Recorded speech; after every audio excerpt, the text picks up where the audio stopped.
The first time I felt truly invisible was at Chicago O'Hare International Airport, standing by gate C-32, clutching my backpack and trying not to cry. I was 15, small for my age, wearing a hoodie 3 sizes too big and ripped jeans, and I had the sinking realization that my parents and my older brother, Ryan, were disappearing down the jet bridge without me. I didn't trip, didn't get distracted, didn't wander off.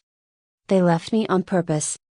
Mom, always overworked as a hospital administrator, had her usual tense smile plastered across her face. Dad, quiet, usually protective, didn't speak a word. And Ryan, my 16-year-old brother, the golden child of our family, smiling, confident, and completely unbothered, was leading the way. This isn't happening, I whispered to myself. I had my boarding pass in my bag.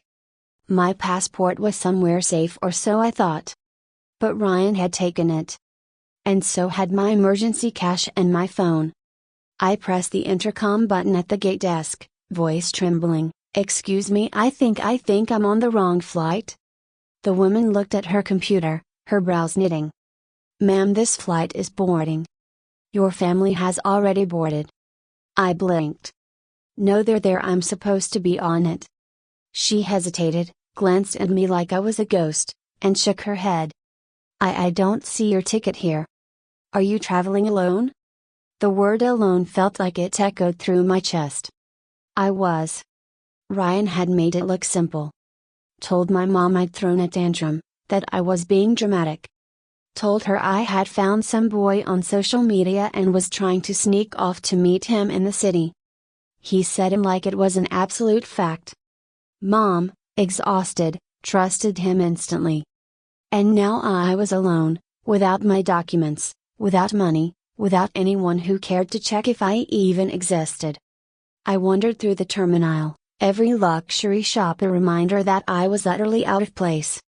Gucci, Louis Vuitton, Starbucks, and restaurants with glowing menus. I couldn't have afforded a coffee if I wanted one. I was a ghost in a cathedral of wealth. The security office was my first sanctuary.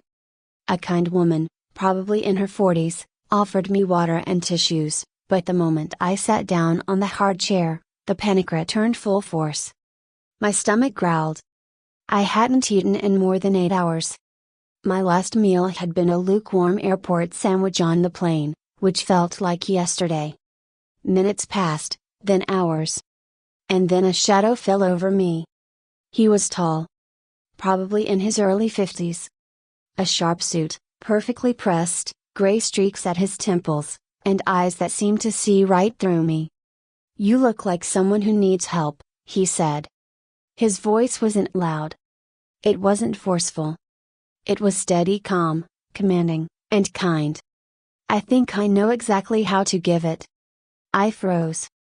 Every warning I'd ever been given about strangers screamed at me.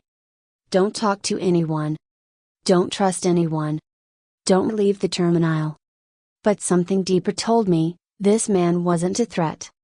He had the weight of authority and empathy, like he had seen the world and could tell immediately who needed protection. My name is Mr. Carter, he said, extending his hand in a gesture that somehow felt safe. Follow me. You'll want to trust me. I hesitated. My instincts screamed danger. But desperation outweighed caution. I took his hand.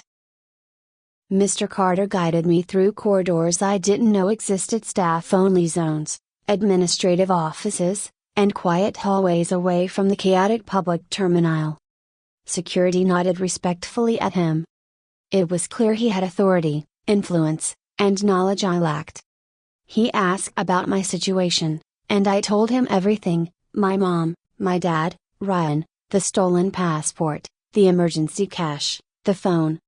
My voice cracked. He listened without interruption. Every detail made him more serious, but never judgmental. This isn't just neglect, he said slowly. It's deliberate. Your brother stole your documents and left you here intentionally. You're a minor. This is criminal. And in your case, it could have been dangerous. Dangerous. The word hit me like a thunderclap. I had never considered it before. But it made sense. Ryan's plan wasn't just mean, it was calculated. While I ate a small meal, Mr. Carter arranged for me sandwiches, fruit, juice. He made phone calls. His voice was calm, authoritative, cutting through layers of bureaucracy. He contacted airport security, the U.S. Embassy in Chicago, and even the local police. Every move was methodical, precise, and aimed to protect me. Then came the first piece of evidence: security footage. I watched Ryan slip my passport from my backpack while I wandered toward the bathroom. He smiled. Deliberately. Calmly. He tucked it into his own bag. My mother glanced at him and nodded, and then she walked on. She never checked, never questioned. She had trusted her golden boy over me once again.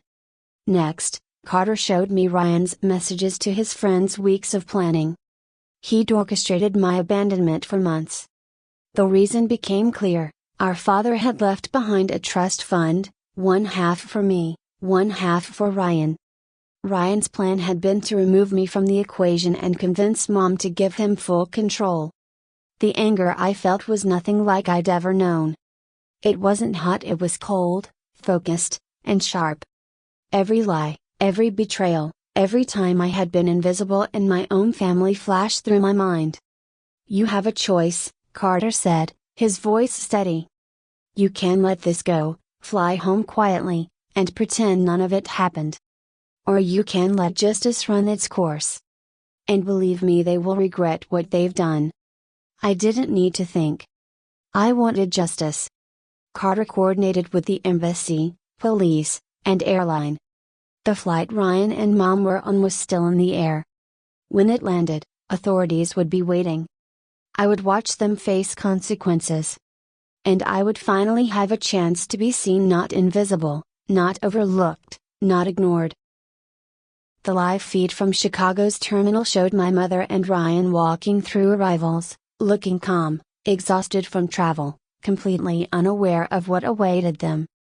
Carter whispered, "Stay calm. Watch."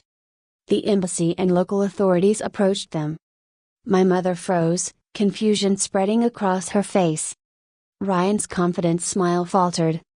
A tablet was held up, and they saw the security footage: my brother stealing my documents, hiding them in his bag, and my mother following his word without a glance back. The color drained from Mom's face. Ryan's mask fell. The texts to his friends and messages outlining his plan were played back. The evidence was irrefutable. Justice was swift. Ryan was taken into custody by juvenile authorities. His record would reflect manipulation, theft, and endangerment. Any plans he had for college scholarships or athletic programs were now at risk. Mom faced mandatory counseling and family intervention sessions. She had been deceived, yes, but she had enabled her son's plan by refusing to see me. She would learn to face the truth. As for me, Carter arranged emergency travel documents and escorted me home safely.